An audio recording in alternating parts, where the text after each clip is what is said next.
Hello everyone and welcome to the channel. How we doing? Today we have something super exciting, which is the newest hero announced for Overwatch 2 tank hero called Mauga, or it could be pronounced Manga, but I'm not 100% sure on that. It was mixed pronunciations at BlizzCon, but hey, we're going straight into it. Awesome hero, got the chance to get in a game, massive queues, so if you got in, great stuff. And he's wicked fun to play. So going over his abilities, his primary fire is actually a little bit different on a console. If you play on console, it's actually on the left trigger, whatever console that you play on. I think this is mainly because that gun is on the left of your screen. So just bear that in mind. But on PC, I still think it's just left click is normal. But yeah, his primary fire is his incendiary chain gun. Okay, so what this does is it just shoots like a normal chain gun, like you'd think. It's just like really rapid fire with a little bit of wind up. And after 10 shots, that adds a burning effect to the enemies, which does a little bit of damage over time. But the really cool thing about Mauga is his other chain gun, which is on the right trigger, or on PC it's just from the right click. That when someone is on fire, that automatically, regardless, does critical hits to that target. So his kind of flow with his weapons is he can shoot at range pretty accurately with his primary fire, get people on fire, switch over to the other gun, and then when you shoot that one at someone, it's guaranteed doing critical hits to them. So this is kind of how he works. And on top of that, he has this passive, which is called Berserker. And any critical hits that he does, so these are either standard hits in the crit box, or if he gets this burning effect and then automatically does critical hits to an enemy, that gives him overhealth, and that just keeps generating. Even if they're doing damage to you, you just keep generating overhealth. So this is kind of how he kind of sustains in the fight and keeps his health higher.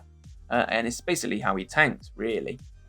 So that's how his kind of guns work. And then the final thing about his guns is it does make you way less accurate, but you can fire both barrels at the same time, which just goes absolutely ballistic and just lights the screen up with bullets. But it actually at close range is just devastating. So then you're hitting them with the incendiary and the primary, the regular bullets, which of course then sets them on fire after a few, and then you're just doing critical hits with the right, and it's just up close and personal. He is devastating.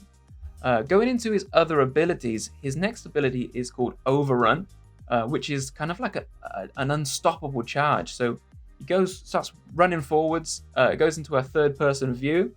And with that, you cannot be CC'd, you can't be crowd controlled, you can't be knocked out of it, slept, stunned, or even like picked up with Sigma gravitic flux that they show you in the footage here. So that's his kind of like charges through, can't be CC'd, can be damaged though. And then if you push the input, which you'll see on the screen, or if you press jump as well, actually works, he'll kind of jump into the air and slam down. And what that does is it kind of like pushes people up and away.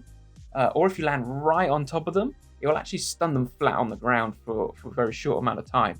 And that does damage as well. So what you can do is, if you direct hit somebody with that charge jump, so charging forward, jump and land on them, that knocks them down and does damage, and then you're right up close and personal while they're on the ground, and you can just give them both barrels. Wicked fun ability to pull off, and again can get like environmental limbs, as you see from the video. It's good fun, but bear in mind you do take damage when you use that ability. Next ability is Cardiac Overload. So part of the lore is he's kind of got like two hearts, Mauga, so he can like overload his body. And what that does is he gets damage reduction when he does that, and he also heals compared to how much damage he is doing right now. So once you've activated that ability, there's a little tick timer that goes down. Any damage that you do to the enemy at that time is going to come back to you in part as healing. That's on top of also the overhealth that you can get from critical hits, and also as an area of effect around you adds that to your team. So your team can also heal themselves from doing damage. Very powerful ability, but it has a short activation time when it's kind of active, and also quite a long cooldown on that one. So, and again, you are still taking damage, so they can burn through it. But yeah, very useful ability to sustain again in the fight. Final ability of Mauga is his ultimate cage fight. Okay, so what cage fight does is it kind of puts down like a totem in the middle of where Mauga's standing and creates a 1500 HP barrier around him. Any enemies that go into that or are in it already are kind of chained to the center and they can't leave. So you're in there with them. You just lock them in with you. You're locked in as well. 1500 HP barrier around you, so the enemies can't shoot into it. And then you just go in absolutely balmy inside there, and it gets you unlimited ammo at the same time. So you're locking yourself in a small space with the enemy and unlimited ammo, and you just give him both barrels the entire time, and then you pop your cardiac overload as well. You can kind of like heal yourself as you do damage. Yeah, very cool ultimate. Not sure how powerful it is going to be. I could be a good combo ultimate with, crowd controlling people into a small space. Your team can, of course, still shoot through the barrier. It's a friendly barrier. So you're able to lock enemies in with you. And your team, of course, they can't shoot out, and your team can shoot in. So it is pretty powerful if it's got kind of like line of sight with your team, or another ultimate to kind of combo with like a Reaper ultimate or Riptire or something. And it could be pretty devastating. However, you have to bear in mind you are also locking yourself in with those other people. So if you do that with the wrong enemies, maybe you could be in for a little bit of a miserable time. So it seems that it has a bit of counterplay. Again, it is a barrier, so you could break the barrier if you do enough damage to it. 1500 HP, not loads, so it could be melted through. And you can also, if you need to, you can cancel it with the ultimate ability again, Y or triangle or Q or whatever console that you play on. So yeah, that's basically an overview of all of his kit and stuff. What I found with kind of playstyle is he's kind of like pokey, I guess. Like you kind of poke in with that incendiary gun, and then say you do catch someone on fire, you switch over to the other one, and then you start doing critical damage to them. With BlizzCon, they were saying he's kind of like the anti-flyer tank, which I kind of hope he is, because tanks do struggle a little bit with the flying characters. To do damage to them, especially, you get you can be a diva or something and absorb it, but you can't really actively take them out yourself, which is great. I think if that is the case, I didn't actually play against many flying heroes. I think there was an Echo on the enemy team when I had it. I was actually struggling to hit the Echo still because I'm terrible.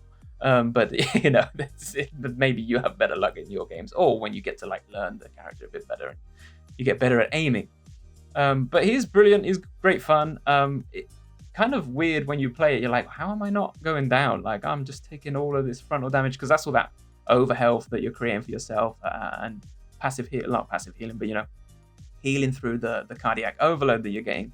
You don't kind of realize it at first, but then when you get used to it, you'll realize kind of when you can go aggressive, when you can be tanky. Brilliant fun, absolutely hilarious to play. I mean, you just just double miniguns. It's just crazy. It's so fun. I don't know how meta he's going to be. Of course, he'll be played for sure when he launches in Season 8, but brilliant character design, and just looks phenomenal. Voice acting, as always, with Overwatch is second to none. So yeah, brilliant. I hope you got a chance to play. If you didn't, hey, come in soon. I think it's December the 5th for Season 8, so Mauga will be coming out then. Of course, maybe in the Battle Pass, hopefully not, but hey, we can dream. But yeah, thanks so much for watching the video. I hope you enjoyed it. I hope it was helpful. And I also hope you got to enjoy the fun of playing Mauga over the weekend. Thank you very much, and I'll see you on the next video.